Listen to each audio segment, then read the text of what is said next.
The Long Shadow, written by Pat Herbert, narrated by Angus Freathy. Preface. The evil that men do lives after them. William Shakespeare, Julius Caesar. In 1888, in the East End of London, there occurred a series of ever more horrific murders, perpetrated by a man, presumably, who has still not been identified to this day.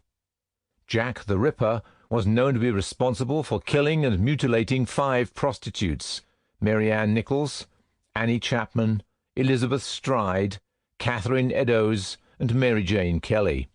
He is also suspected of other murders, but these have not been positively linked to him. There have been many theories as to his true identity, not least among them the artist Walter Sickert, who became known for his portrayals of the seedier side of London Victorian life.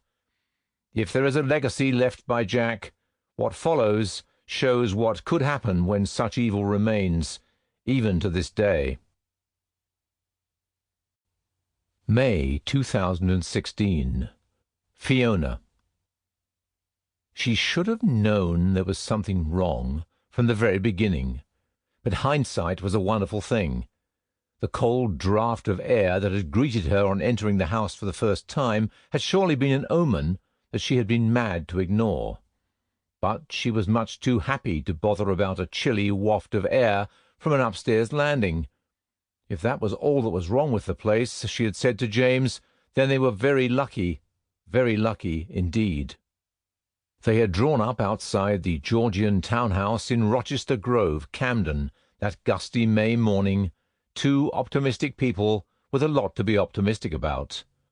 Having begun their married life in a poky one-bed flat in Catford, they could hardly believe they were now the proud owners of a property usually only afforded by rich Russian oligarchs or Arabs sitting on oil wells.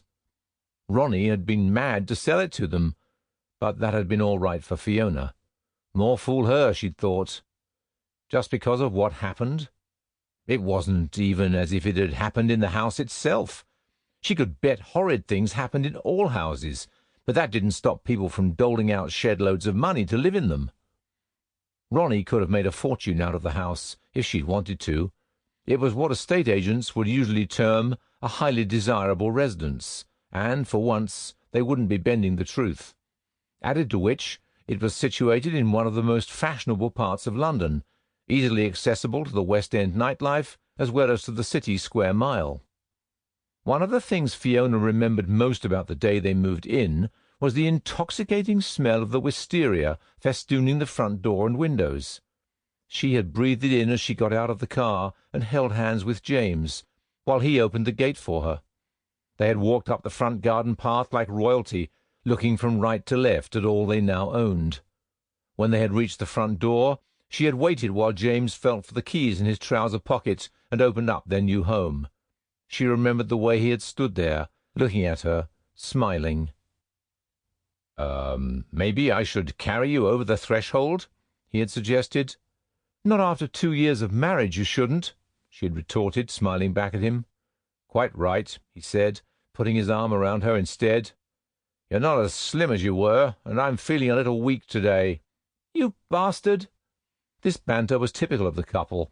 They were known for their playful bickering, which neither party took seriously. If she had felt a little hurt by her husband's allusion to her weight gain, she hadn't voiced it aloud. Instead, she had laughingly cast doubt on his legitimacy and hugged him. Besides, nothing could have dampened her spirits that morning. It had been her ambition to live in the house from the moment James's father, Ryan, had taken up with Veronica Pardo and moved in with her. James had thought it had been too soon after his mother's death, but Fiona had taken her father-in-law's part. "Come on," Fiona had chided him. "It's not as if she's stole him from your mother. She's been dead for 3 years, and Ryan's still an attractive man. He deserves to be happy, love."